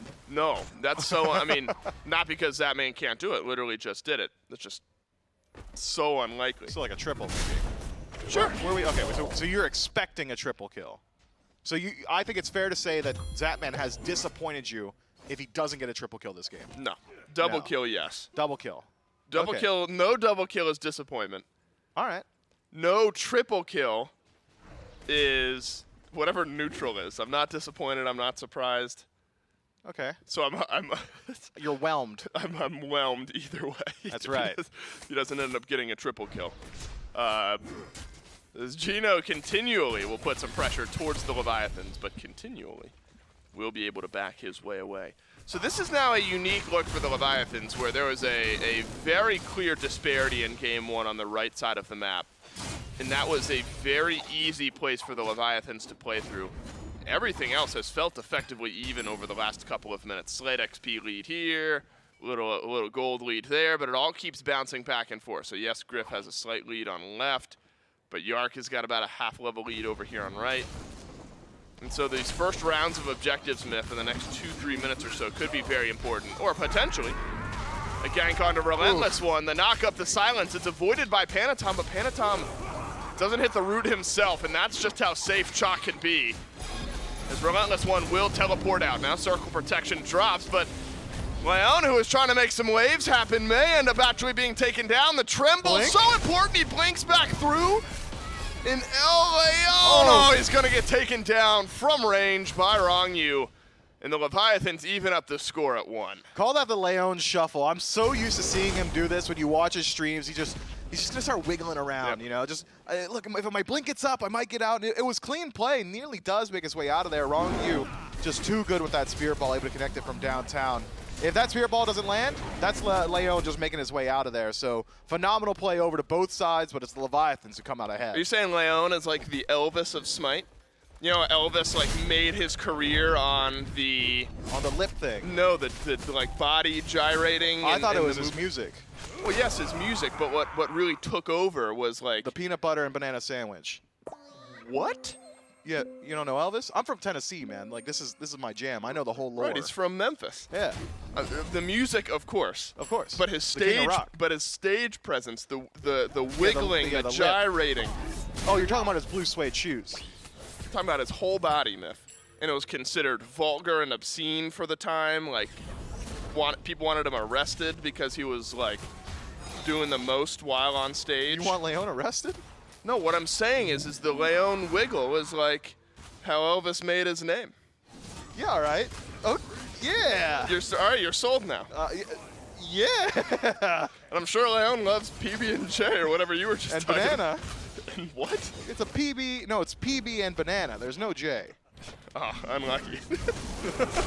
Those are pretty good sandwiches, though. At any rate, I thought that was going to hit home a bit better, but I guess not. It's unlucky for me. 0 for Maybe 1. the hair? 0 for 1 on the weekend. No, it's the movement, Smith. The movement. Yeah, of course. Yeah, the Elvis shuffle. Right, thank you. Leviathan's just a bit ahead as far as gold goes. And now that first rotation of neutral objectives on the map, Myth. And so you start looking at objective burn, or maybe team fight burn. Elleon has got to make the moves happen, and Windfire Wheels defensively will make it happen. Moswal's not going to survive the third gank to mid, though. And finally, the Merlin has been taken down. Could be an opening now for Pyromancer, but at least greater Scorpion for the Levi's. Man, my man Moswal cannot catch a break. That is so many attempts on his life. Finally, the Leviathans hit pay dirt, and the difference is, when the Leviathans hit pay dirt, they immediately transition in towards his objective. I'm not sure Geno's beaten Circle Protection. That one should just go to the Chaos side. Maybe a bit more interesting than I was expecting, but yes, that's 1 kill plus objective to the Leviathans and the lead in 1 fell swoop. With the Gold Fury still up, I think a bit more questionable for the Leviathans to try and play there, considering Gryph has been having such a good time in this lane. But itemization difference for Zapman with Odysseus Bow in that next slot might be a difference maker in the team fight. Just having that damage ringing through everybody, making sure these blinks are staying in combat, could find some value. I talked myself into it. Once Circle Protection's back up, I want to see him over at that gold. Yeah, a little bit of a lead for Sheento as well in mid. Rongngyu's just been so effective on this Eset. You know, when Ronngyu first started playing Eset, I thought it was a bit out of his standard god pool, but then when I really, it's like the control style mage, I mean, Yamoja-ish with space control, things like that. It just makes sense that Ronngyu is so good on a pick like this, and not only in lane, but think about all the spear balls that were connecting in game 1, kind of the 1-2 punch of CC for the Levi's. Just been so overwhelmingly consistent, not only in game 1, but at the start here of game 2. Gryph is going to realize that here shortly. Dispel Magic, Beads, Fields of Love, all that gets used. The Wardens are rotating into this fight late. Zapman a bit low on HP, and Gryph does end up dashing away, so not enough damage connecting onto Gryph, despite everything being used. And an ult out from Zapman. The Wardens were about to show up in force, and a nice play by Gryph to avoid the gank of the Levi's. Does at least cost him his beads, though, so if Panitom wants to, a rotation Gryph's way might just work out for the Leviathan's jungler. As far as immediate implications on the lane, I would say the damage output might have been enough to send him back to base, and then I remembered it's a level 13 Cupid, so every time he uses that heal, that's going to be like upwards of 30% of his HP back on cooldown, so already Gryph back to full HP. Zapman still looking worse for wear. Both junglers actually have alright opportunities to rotate over towards duo, but Charybdis, even with her ult down, with both relics and the ability to go underwater, just a bit too survivable, I think, for Leon to really want to dedicate the time. Yeah, outside of the triple kill that's guaranteed, no, the double kill that's guaranteed for Zapman. Yeah. I expect triple zeros in that KDA column for a little while, unless a fight breaks out right now, and Zapman is forced to fight instead of hanging out in lane and farming up. Tether, Spirit Ball, Dispel Magic, all of it hitting Geno, but a triple stun and a good wall from Geno will help the Cabrakan get out. Now Leon rotates around the backside of the Leviathan. Zapman able to escape over on the right side of the Fury Wall. And Sheento out of mid sends a volley of damage towards the backside of Gryph. So a few members of both teams down to half HP. It's Sheento who's engaged upon by Fields of Love and Elleon. First big Windfire Wheels of the game. Doesn't do much damage to Sheento, but does lock the Tiamat down. And Panitom gets real low here. Zapman walks forward, takes the Heart Bomb. He's okay. And will get out and live. Ends up grabbing the assist, but Sheento is the one who gets the kill. Man, Charybdis just fits Zapman's styles, and RelentlessOne finds Sheento in mid. I'm thinking he's dead 100%, but the ability to get out of that heart bomb, so valuable. The Kaolin Wardens, off the back of their pick, might be able to pick up this Gold Fury absolutely for free. This is what I wanted to see more of in game 1. We saw individual picks, that was landing, but now it's an individual pick right into an objective and keeps this game close to even. But I did see one major concern for the Kaolin Wardens team fight. Windfire Wheels lands on Sheento. There's 3 other Kaolin Wardens nearby, and that man just walked out just about. That's the concern. You don't have the composition built around this Naja. I'm thinking best case scenario follow-up is like Fields of Love or maybe a silence from RelentlessOne, because Moswal doesn't have that standardized burst. It's not Spirit of the Nine Winds. It's not just a massive Kraken. It's a lot of dot damage. Elleon's going to get ulted here by Jarcorrr. Ends up turning it back around. Windfire Wheels this time on to Panitom. Should be the damage from the Levi's, and it is, but Griff immediately turns around to kill. Looks like on the left side of the map as the Wardens are continuously trading back into the Leviathans. There's just been so many effective kills here over the last couple of minutes from the Wardens. They have not made life easy for the Atlantis Leviathans. More recently, Zapman in a 2v1 gets dropped. Didn't have beads. Looks like didn't have ultimate. And didn't have much of a chance to survive when Geno and Griff are running you down. Yeah, I wonder whether or not they're going to stick around for this tier 2, at least pepper some damage in. Won't be the case, and there's plenty of farm on this side of the map. So the Kaolin Wardens keeping up their pressure and keeping the Leviathans guessing. RelentlessOne has been much more active than what we've seen from Jarcorrr. Might cost them, though, with this rotation from Sheento. Sheento reads the teleport out. Ability's on cooldown, and RelentlessOne will walk out. Sovereignty, Glide Shield, Transcendence for RelentlessOne. So you've got some bruiseriness, as well as some good damage numbers on this Chaac. And a 2-0. A far cry from how things went in game number 1 for RelentlessOne. And now a Pyromancer pool from the Wardens as well. The Leviathans nearby, but it's going quick. It is Ronngyu going to steal it away. Double silence. Not good enough. In the last couple of objectives, go to the Kaolin Wardens, both the Gold Fury and the Pyromancer. Is there a fight brewing, though? A couple members of the Wardens still low. But instead, Geno's the one walking forward towards Ronngyu. Fields of Love used by Griff. That'll send Ronngyu backpedaling just a bit. And suddenly, Geno is the target of all of the Leviathan stuns. Roots, all of it connecting. And Geno doesn't stand much of a chance. RelentlessOne, big initiation, though, from the Chaac. But the Kaolin Wardens just need more damage to connect. Stun does not connect with Jarcorrr because the beads were there. And it looks like the Leviathans will be able to grab one clean trade. Man, massive initiation from RelentlessOne, but nobody nearby in position to follow up on that. 4-man silence, 4-man knockup, but still not able to turn around the engagement. The Leviathans find their one pick, but what will they do with that space? Tier 1 mid tower could help out a bit. Zapman sashed and Windfire Wheels, and down he will drop, and down he will go. Finally, some follow-up on one of the initiations from Elleon. And it's Zapman. Zapman had beads, didn't use them. I'm not sure if ult was immediately ready, but it is right now. And It was avoidable. Avoidable is what I'm getting at. And Zapman ends up dropping, gives the Wardens a slight advantage on the map. I mean, if we are dead even at 18 minutes, far from the dominance that we saw in game 1. So the Kaolin Wardens now in a position to start leveraging some of that team fight presence. I'd argue their 5-on-5 engagement compositionally might be slightly weaker than it was in the previous match, but up against this composition from the Leviathans, it's a much more high execution god from Zapman, Charybdis. Very survivable, very strong in that laning phase, but might find some difficulty in the actual team fight, connecting all of that damage output. Ronngyu starting to go into some standard defensive items as well, so not a whole lot of damage output from your Eset. I'm thinking the Kaolin Wardens have got good odds in the 5-on-5 engagement, but it comes down to 2 people in particular. I'm not worried about RelentlessOne. He's doing just fine. So I'm looking at Griff and I'm looking at Moswal, the core damage dealers of this Kaolin Wardens comp. Moswal up against this massive dive potential from the Leviathans, Panitom, Jarcorrr, even to a certain extent Sheento, will struggle to survive some of these fights if he wants to get involved early on.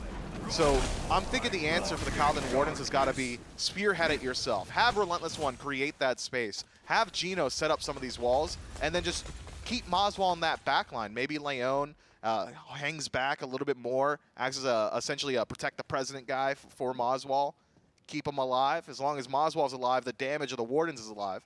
And then Griff can keep everybody sustained up. Yeah, Griff's put together a real nice game so far. Just the 1-0, but has exerted pressure over on left.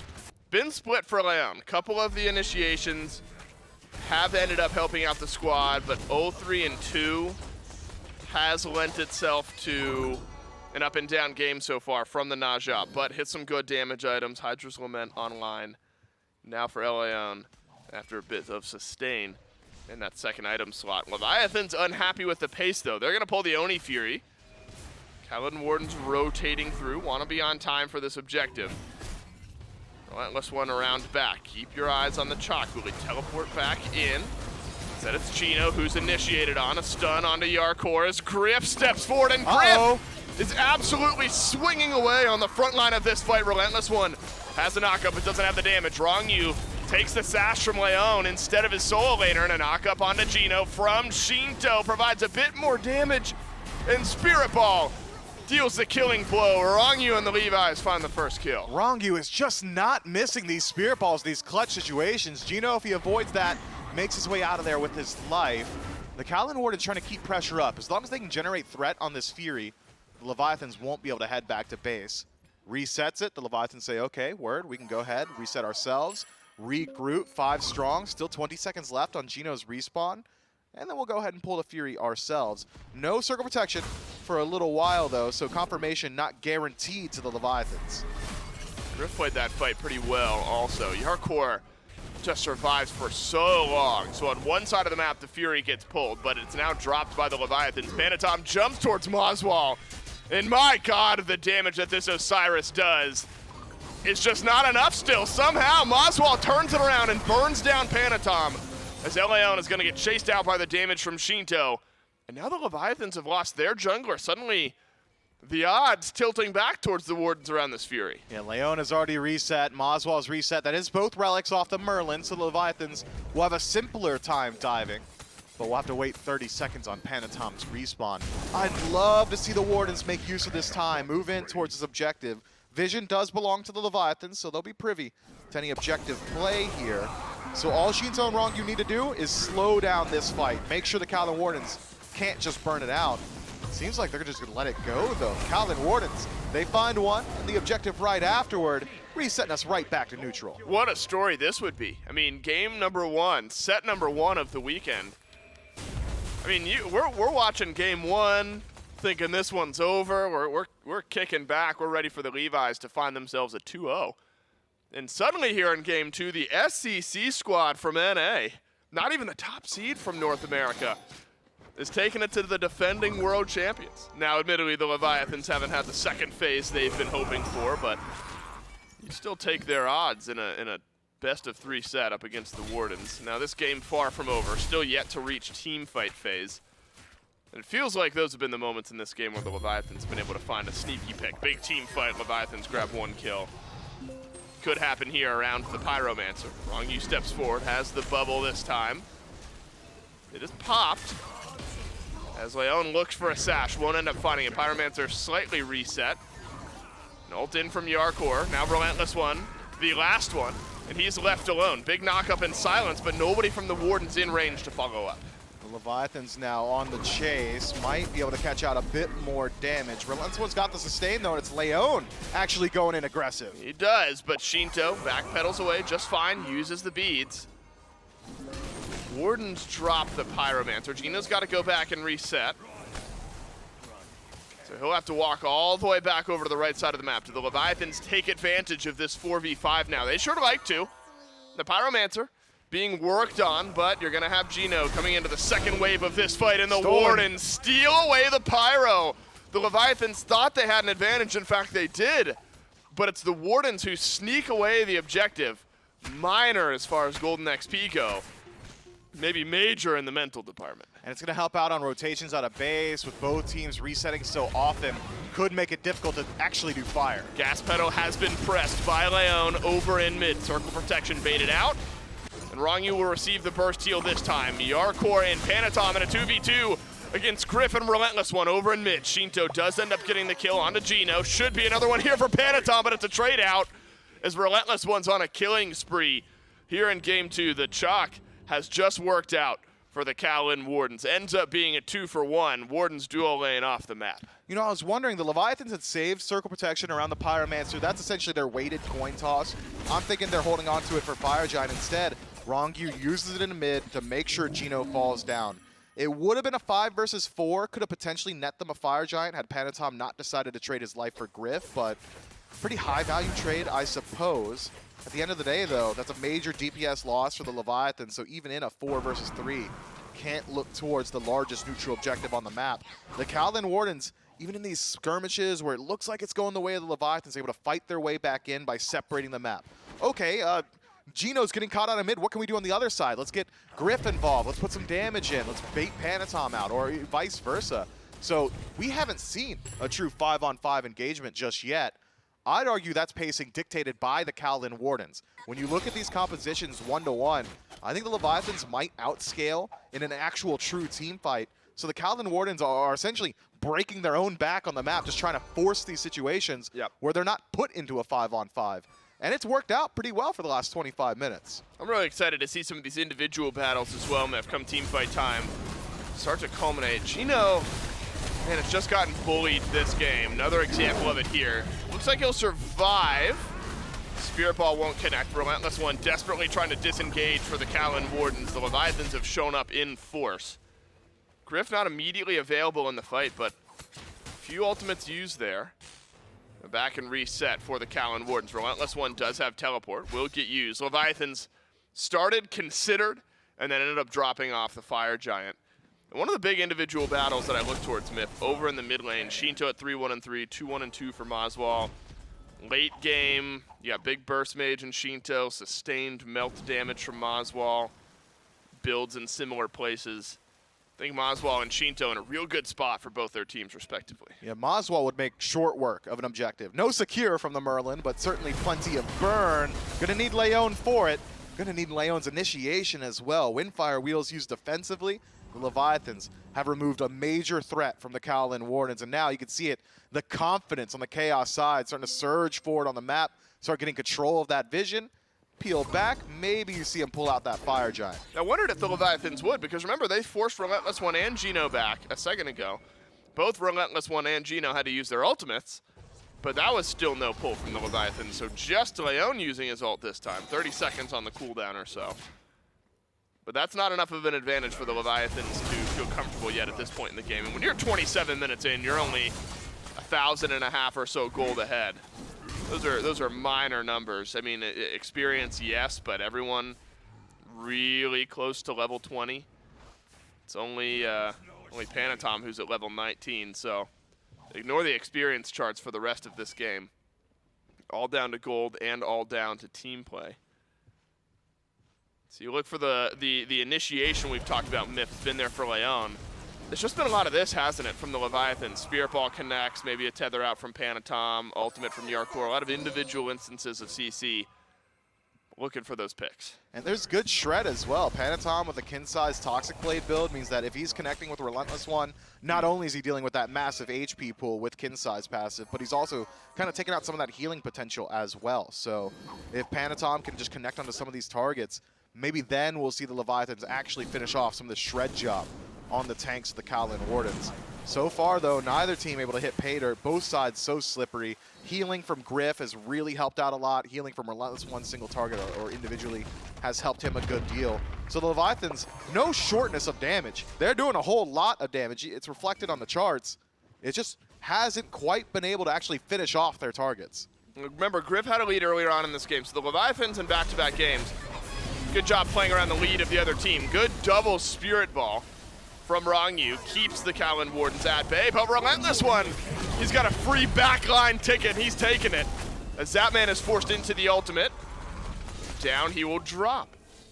So a few ultimates exchanged here and there. Wardens do have the more aggressive positioning, but won't immediately double back for the Fire Giant. So only Zapman's ultimate is down for the Leviathans. Leon goes in with a sash and says, hey, are you scared of me? And Zapman says, yes, I absolutely am. And immediately slams his beads button, starts to work his way out of there. We see RelentlessOne burn off that ultimate as well, so a lot of that survivability from Charybdis now gone. Could make it simpler for the Kaolin Wardens to get into that back line and dive. Been a lot of talk between the SEC and the SPL over the course of this year. SPL has looked good in all the previous matchups. This would make waves, so it's only game 2. If the Kaolin Wardens win here in game 2, we're headed on to a game 3. The Leviathans would love to get out of their first day with a quick 2-0 and head home and watch the rest of the matchups. A great opportunity to do that for this Leviathan squad as well. It comes down, really, you gotta figure, Miff, at this point in the game. A couple pivotal team fights, map state, tower-wise, exactly the same.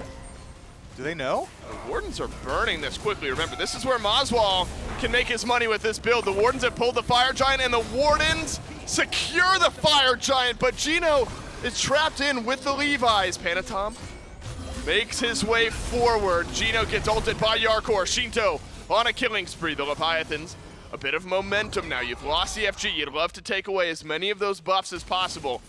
Could be another one here. On to RelentlessOne. Should be another one here. And Sheento with a double drops the second buff. Only 3 left from the Kaolin Wardens. Fire Giant on all their belts with the Leviathans 5 strong and healthy. Can keep up this siege. Panitom acting as solo agent towards the center of the map. Should be able to work through that tier 2 tower. I'm thinking the Leviathans might be in a position with these desynced deaths. 20 seconds on Geno, 40 on RelentlessOne. You might be willing to step into that bird, but with Jarcorrr as low HP as he is, that should spell the end of this engagement. The Kaolin Wardens, clean play though. Really like what we saw from Geno, realizing, hey, we might have burn, but we've got no secure, so I'm gonna go ahead and put my body between the Leviathans and the actual Fire Giant, using that wall just to create some space. Does cost him his life. I think I saw RelentlessOne go back in, Shrine peel out. Had they just said, all right, Geno has to die here, that's the trade we're willing to make for the Fire Giant, I think RelentlessOne would have survived. The Kaolin Wardens would be in a much better spot. The heads-up play by the Wardens to not only pull, but stick with the Fire Giant. You would have loved to have kept it on RelentlessOne and Geno. But if nothing else, you're delaying it from the Leviathans. I would love to have heard the comms in that moment from the Wardens. I have to imagine... It's a whole lot of Elleon screaming, I promise. Well, the moment the Leviathans back away, there's a snap-second decision to start burning the FG. And then probably surprised. Took the Leviathans a minute to step forward. At any rate, now that all 5 members of the Wardens are back on the map, Myth, could see some siege opportunities for the SEC squad. Decent base defense from the Leviathans. No play zone from Ronngyu. Sheento okay at keeping these minion waves out. Primordial Onslaught more likely just going to be used as a poke tool for the most part.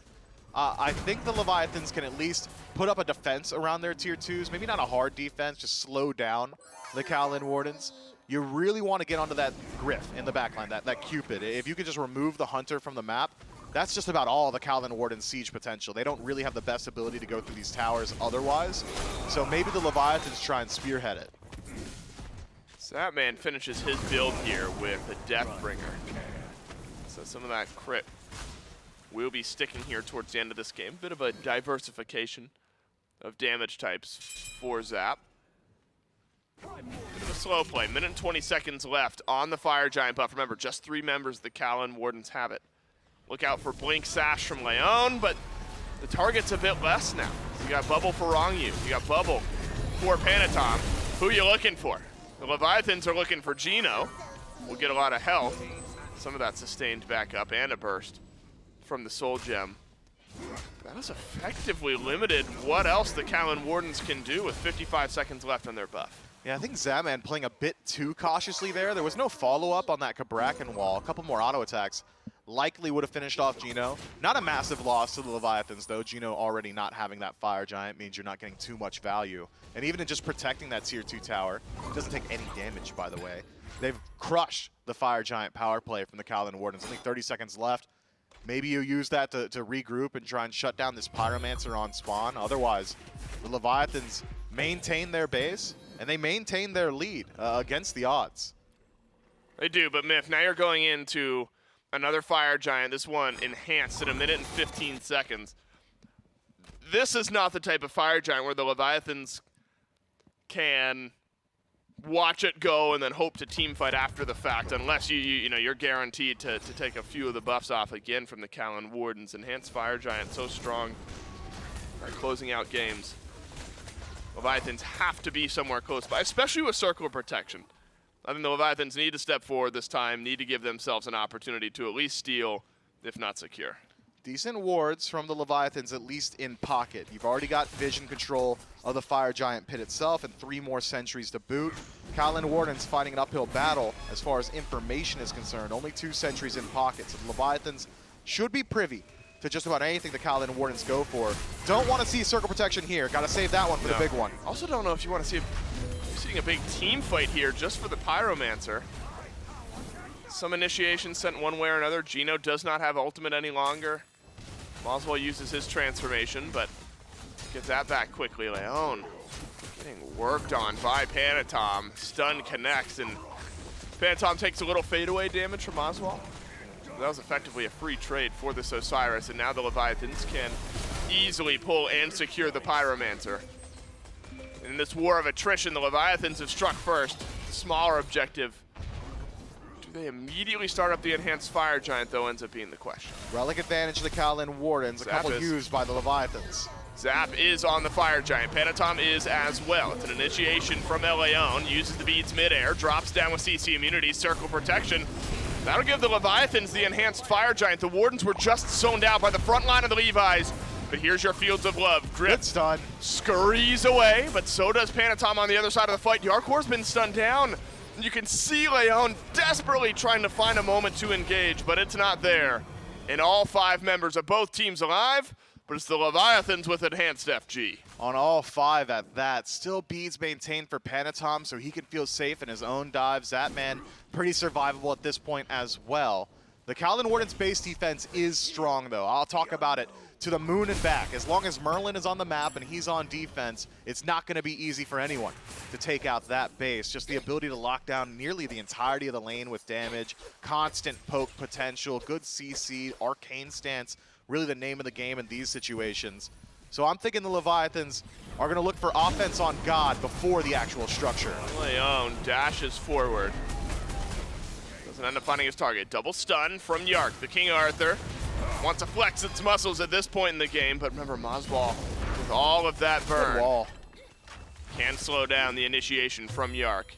You're right, but Geno forced again into his ultimate. A lot of early ults from this Cabrakan. Haven't seen the walk-in, wall-off targets team follows up. It's been a lot of defensive. I'm going to drop this wall and hope that the rest of the CC in my kit is able to make a difference. So the tier 2 on left ends up crumbling. And now it's time for a left side Phoenix Siege. Griff's ultimate just about to come back up. Geno halfway back to his as well. The Leviathans slow playing the siege on left side Phoenix. They could slowly start to pepper in some of the damage, but Charybdis a little bit weaker in those situations. That disjointed auto attack being a bit weaker means that you kind of just want to weave in, throw your first auto, reset, and kind of continually do that. Enhanced Fire Giant means you don't have to be choosy about that scenario either. Don't really need to concern yourself with backdoor protections. Instead, though, Leviathan's showing a whole lot of respect to the SEC contenders. Not going to go on that left side Phoenix. Instead, work your way through the map. I'm keeping my eyes on Leon, though. Hasn't shown himself just yet, but he is getting dangerously close to some Leviathan's wards. If he shows up on the map, the Levi's are going to run it down. Yeah, look, I think the Wardens have earned their respect here in Game 2. Game 1 was methodical, as we've mentioned. Game 2, the Wardens have absolutely given the Leviathans a lot to think about, but a bit of sleep at the wheel here while the Leviathans can step forward, take out the left side Phoenix. Here's an aggressive wall from Geno, but is it gonna bite him this time? Geno and the Cabrakan immediately have to back away as Elleon has found an initiation onto Panitom, but not the target he was hoping for. RelentlessOne burned down, and Sheento will end this game likely on a rampage as an ultimate from Jarc connects. And again, bend becomes break for the Kaolin Wardens. The Leviathans burst forward, and they'll take Game 2 in the set over the Kaolin Wardens. I can't believe Zapman in the 38th minute gets the double kill you've been calling for. Geno stepping forward, but not much he could do. The Leviathans just so methodical in their approach to base siege off of the back of one Fire Giant, able to find themselves the win. And I think you're right. That's all off the back of the Wardens kind of losing the thread there. They get split across the map, and the Levi's show back up on that left side. Phoenix say, oh, no, nobody's here. Let's just go ahead and take that. And from there, off balance, the Wardens weren't quite able to fight back in. Remember, double elimination style in each of these groups here to start off this weekend. So not the end of the weekend for the Kaolin Wardens. Weekend guaranteed to continue for both of these teams, but the Atlantis Leviathans a bit more of a straightforward path now, Myth. And so I think Leviathan's expected to win this one. If the Wardens were able to win, definitely would have been an upset. Is the confidence there in your mind from the Leviathans, though? A bit shaky at the start of Game 2. If anything, I'm thinking the entirety of the SEC just got a major morale boost. Yeah? Because the Kaolin Wardens show that they are capable of taking games to the Leviathans. Sure, they don't actually get one for themselves, but that game was iffy.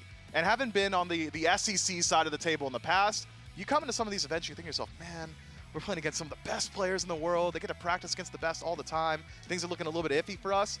If that's a heat check of SEC versus SPL, I'm thinking maybe there's some confidence there. Yeah, should be. The SEC, nothing to scoff at here, and the Atlantis Leviathans able to overcome something. I don't know what. They overcome a Adversity. bad start to adversity and a bad start to game 2, and they'll take this set 2-0 back to the desk to save me, please. Yeah, it ends up looking pretty good there for the Leviathans at the very end. But, Trelly? Yeah.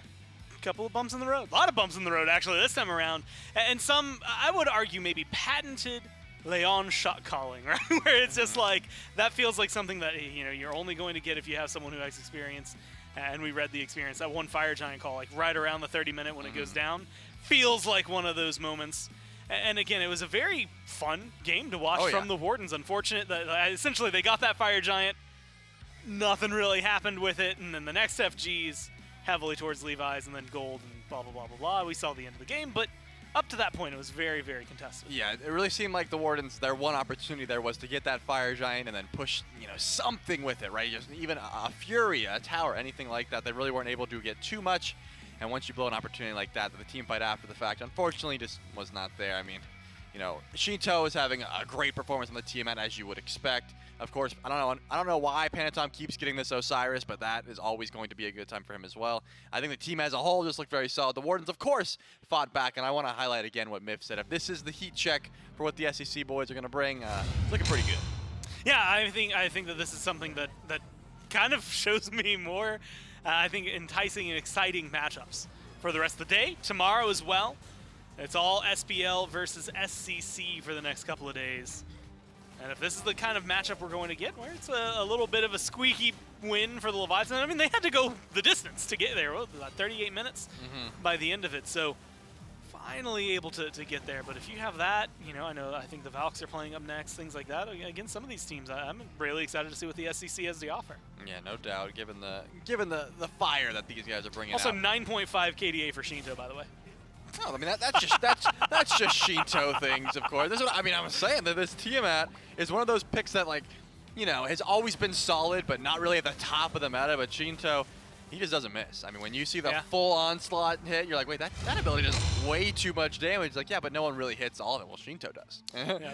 And when he does, it one-shots. It does a ton. And then the constant tornadoes as well. I'm sure we're going to see him towards the top of the damage charts. A great performance from the Wardens, though. And definitely top KDA in the game. Oh, yeah. By like a mile. Oh, yeah. 7-1, commanding there. Yeah, about 40K. Just another day for Sheento, Just right? Sheento things, That's very lightweight. Very calm, relaxed. I got to give shout-outs to Jarcorrr as well, because keeping up with the damage coming out of it, and Zap.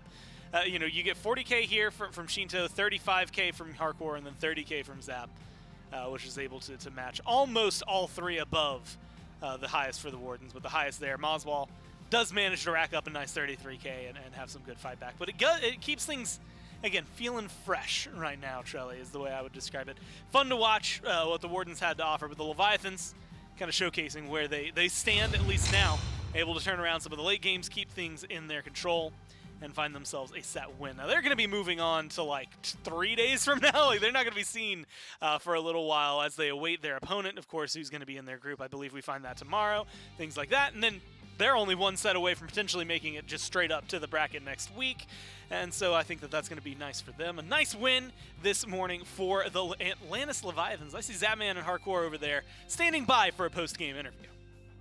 That's right, and the bodiless voice of Dolson will take us into the post-game interview. Zapman, you guys get the 2-0. Game 1 very convincing for you guys.